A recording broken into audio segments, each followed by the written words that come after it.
Mapagpalang hapon mga ma'am sir. Dito tayo sa Victoria. Victoria pa rin. Herona na. Herona po. Herona. Malapit sa elementary school.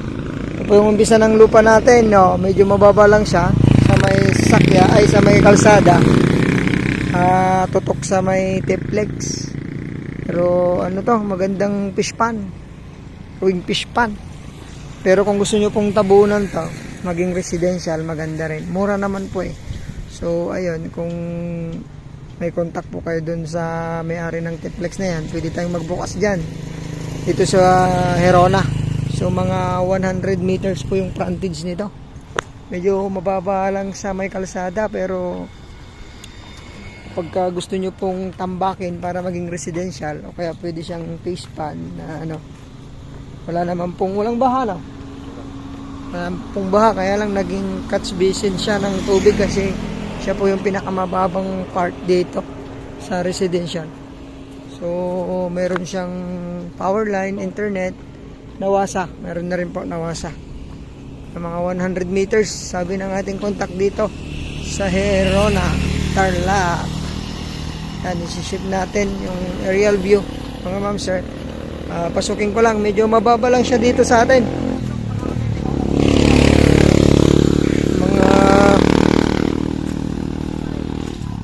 Wala pang 1 metro. Flat naman dito sa kabila. Tatamnan nga ng palay po dito sa banda rito eh. Ayan. Po, flat din naman. Pero dun sa gitna may tatabunan mga dalawang lapitan natin. Lapitan natin kung ano.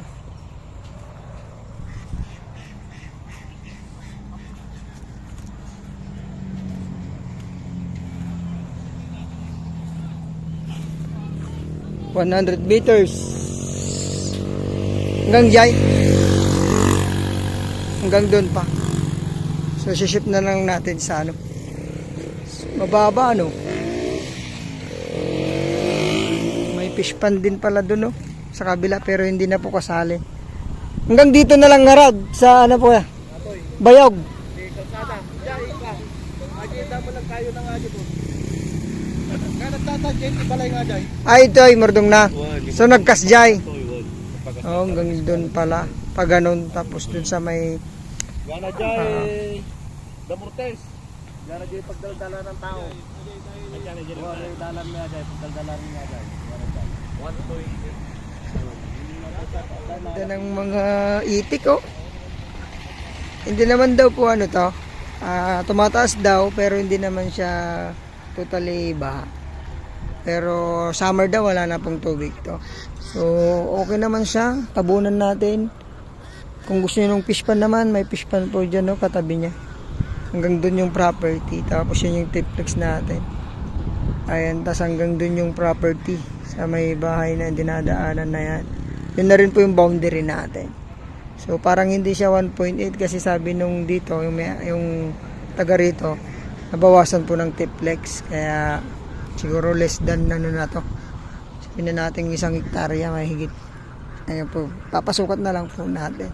So murang-mura naman to mga ma'am sir. Kung ang per square meter lang nito 180 per square meter, sagot pa niya ang capital gain tax. Pero pagka installment daw 200, kasi pwede siya sa installment. 200 per square meter pag installment. Pag cash naman 180. Kung gusto niyo na lang pagtawaran sa kanila, pag cash, direct naman tayo sa seller. So anytime, anong oras po na gusto niyo makausap, kakausapin natin. So less than 1.8 na siya, pero sa title 1.8 sabi ng ano natin dito, nakuhanan. So survey para makuha lang yung ano, kasi per square meter naman siya. Ayun no, maraming salamat. Sana magustuhan nyo. Bayan po ng Herona, Tarlac. God bless po sa ating lahat.